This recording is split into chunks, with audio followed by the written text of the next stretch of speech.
वो 28 साल की बहुत ही बदसूरत और काली लड़की थी। दांत भी निकले थे, पर उसे अपने रंग और बदसूरती का जरा भी अफसोस नहीं था। हमेशा खुश रहती और एक नंबर की पेटू और पढ़ने लिखने में महाबोंदू भी थी। पेटू होने की वजह से शरीर भी बिगड़ हो गया था। एक खूबी उसमें यह थी कि जहाँ रहती वो हो होकर हंसती, मुस्कुराती रहती और सबको भी हंसाती रहती। उस नेक दिल लड़की का एक शौक भी था, खाना बनाने का। खूब मन से खाना बनाती, बड़े चाव से मसाला पीसती, खाना बनाने की किताबें खूब ध्यान लगाकर पढ़ती।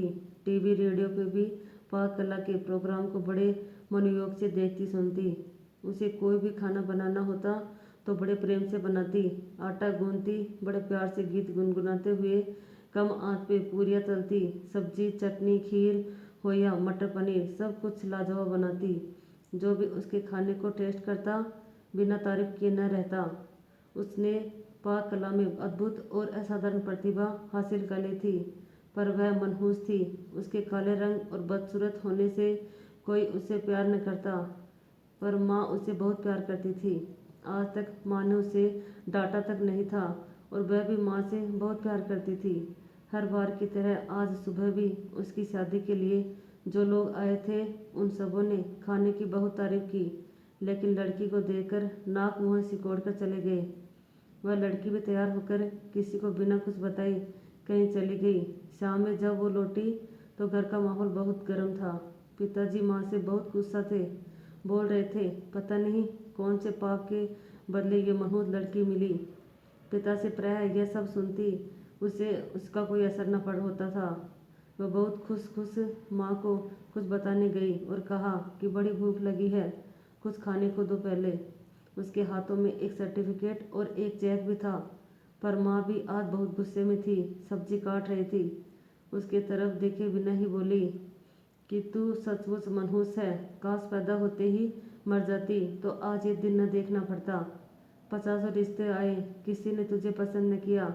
उस मनहूस लड़की को माँ से ऐसी आशा न थी। उसका दिल बैठ गया और खुशी उड़ गई और उदास होकर माँ से बोली कि मैं सचमुच मनहूस हूँ। माँ, क्या मैं मर जाऊँ? बोलते बोलते उसका गला रूंध गया और चेहरा लाल हो गया। माँ ने भी गुस्से में कहा कि जा मर जा, सबको चैन मिले। मनोज लड़की ने अपने कमरे में जाकर दरवाज़ा बंद कर लिया। थोड़ी देर बाद जैसे ही माँ को अपनी गलती का एहसास हुआ, वो दौड़ती हुई उसके कमरे की तरफ गई। आवाज़ देने पर भी दरवाज़ा जब नहीं खुला तो माँ ने जोर का धक्का दिया। तेज धक्के से जैसे ही दरवाज़ा खुला, माँ ने देखा कि सामने दुपट्टे के सहारे जी बाहर निकले उस मनहूस काली लड़की की लाश झूल रही थी। वहीं पर एक चिट्ठी, सर्टिफिकेट और 1 लाख का चेक रखा था। चिट्ठी में लिखा था कि माँ, मैंने आज तक तुम्हारा कहना माना है। आज तुमने मरने को बोला, ये भी मान रही हूँ। अब तुम मनहूस लड़की की माँ नहीं कहलाओगी। मैंने पढ़ने की बहुत कोशिश की, पर मेरे दिमाग में कुछ जाता ही नहीं। पर भगवान ने मुझे ऐसा बनाया, इसमें मेरा क्या कसूर?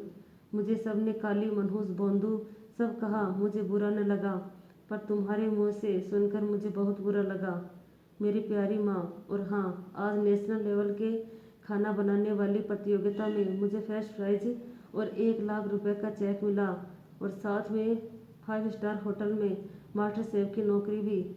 और पता है माँ, आज मेरी ज़िंदगी की सबसे खुशी का दिन था, क्योंकि पहली बार वहाँ सब ने मुझे कहा था कि देखो ये है कितनी भाग्यशाली लड़की है।